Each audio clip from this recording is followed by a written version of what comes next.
નમસ્કાર વિદ્યાર્થી મિત્રો, સ્વાગત છે તમારું YouTube channel live for education પર।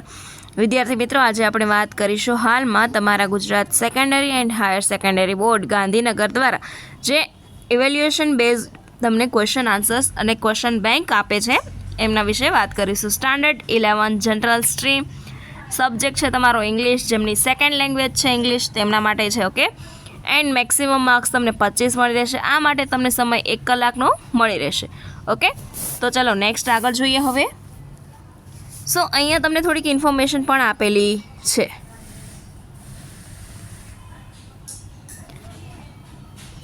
સેક્શન એ, ચલો ટ્રુ ફોલ્સ। સો આપણે સેક્શન એમાં શું છે તો કે સિલેક્ટ એની 3, કોઈ પણ 3 ક્વેશ્ચન 1, 2 એન્ડ 3 ત્રણમાંથી તમને કોઈ પણ એક શું પૂછવાના છે તો કે MCQ પૂછવાના રહેશે।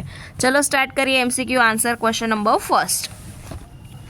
ક્વેશ્ચન નંબર ફર્સ્ટ સ્ટાર્ટ કરતાં પહેલાં વિદ્યાર્થી મિત્રો, જો તમે ચેનલ પર નવા હોય, ચેનલને ફર્સ્ટ ટાઈમ વિઝિટ કરો છો તો ચેનલને લાઇક, શેર એન્ડ સબસ્ક્રાઈબ કરી દો। નોટિફિકેશન બેલ આઇકનને પણ પ્રેસ કરી દો, જેથી કરીને બધી અપડેટ પહેલાં તમને મળી રહે। આવી રીતે એકમ કસોટીની કોઈ પણ એક્ઝામ છે એના પેપર્સનું સોલ્યુશન મારી ચેનલ પર સંપૂર્ણ રીતે તમને મળી રહેશે, તો ચેનલને છેલ્લે સુધી જોવાનું ના ભૂલતા, જેથી કરીને બધી અપડેટ પહેલાં તમને મળી રહેશે। Forest people buy fruit and firewood for local market, તો પહેલામાં શું આવશે? Wrong. The machine has a feeling like a human, true.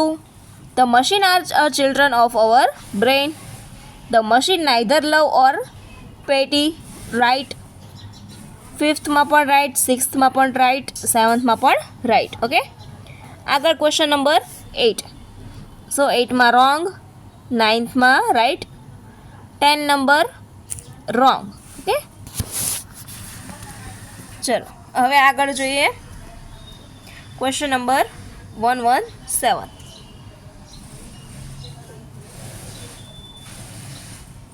સો હવે અહીંયા જોઈએ કે તમને આપેલ છે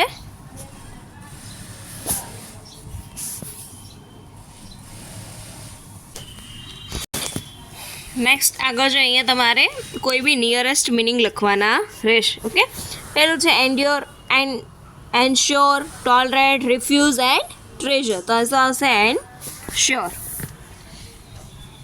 બીજું છે gesture, it means point, signal, sign and guess, gesture it means sign.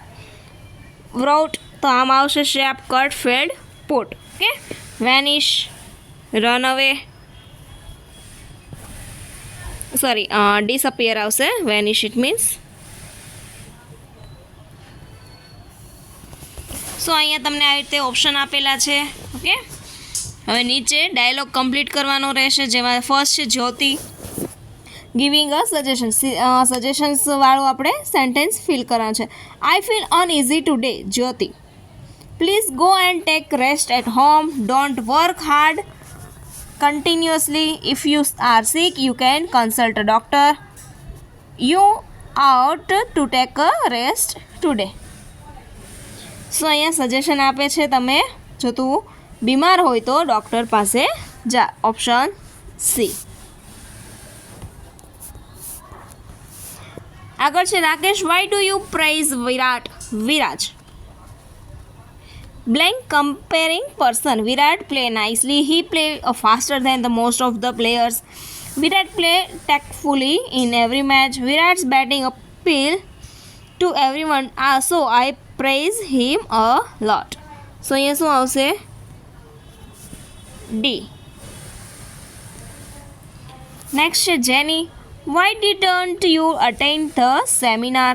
Expressing condition in the past, Kevin, if I had go up early, I would have attended the seminar. I could not get up early.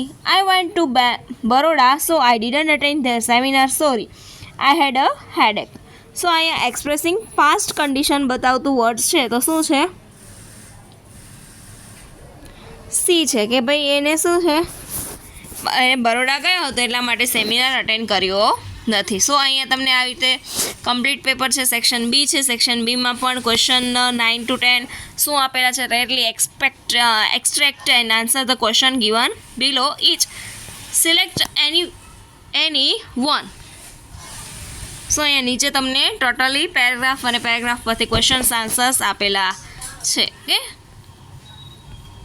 So here is the section C. So section સીમાં પણ તમને question answers 15, 16, 17 આપેલા છે.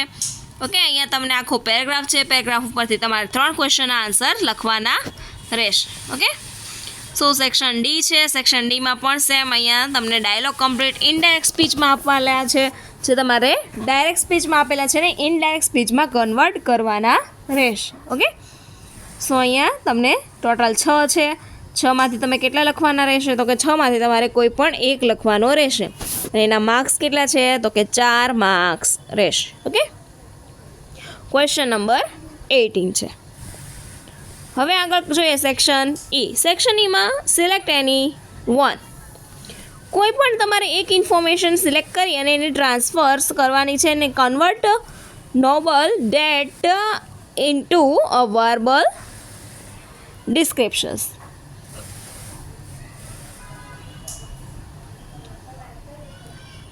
It means જો તમને અહીંયા એક આપેલું છે ટેબલ, આ ટેબલ પરથી તમારે 80 વર્ડ્સ બનાવવાના છે. Teaching staff of the VM Khatri art and commerce of college. Total staff 300 છે, જેમાં મેલ છે, ફિમેલ છે, PG છે. ક્વોલિફિકેશન કઈ કઈ છે? તો કે PG, post graduation, MPhil, PhD. Appointment તો કે ટેમ્પરરી, પરમેનન્ટ. એજ ગ્રુપના વાઇઝ પીપલ્સ અલગ અલગ છે. તો આવી રીતે તમારે શું આ ડાયાગ્રામ છે, બધા ઉપરથી તમારે કોઈ એક ટોપિક ચૂઝ કરી અને એમાંથી તમારે પર્ટિક્યુલર શું કરવાનું રહેશે?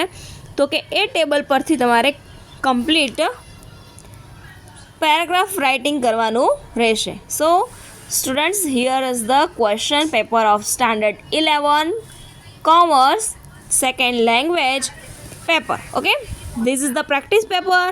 Original paper also available on my